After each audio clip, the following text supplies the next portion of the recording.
नीचे खेलबेदा ए जानू गलिया पर हैप्पी होली लिख लेबेदा।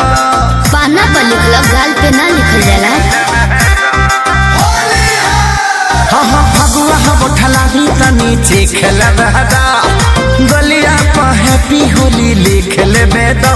नहीं मिली बीपी हो जाई लो पुआ खो चुम्मा मिली ना रे जो। पुआ खो चुम्मा मिली ना रे जो।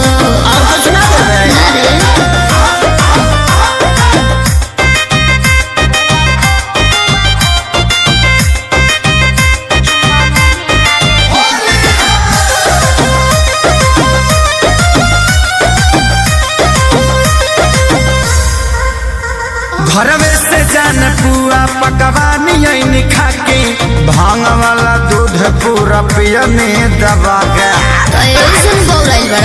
बारो नशा में पौधे बघाई दूर तनी हटो ना बाबा नहीं। खेता तारू जैसे गो करो ना गो बस पुआ खो चुम्मा मिली ना रे जो। पुआ खो चुम्मा मिली ना रे जो।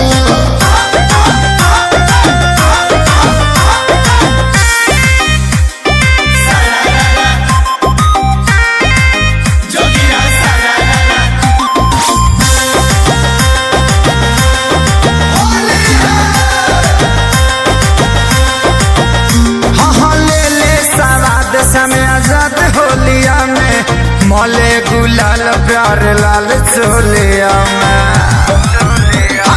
ओ लोग के लभर बड़ी फिरी तोहरा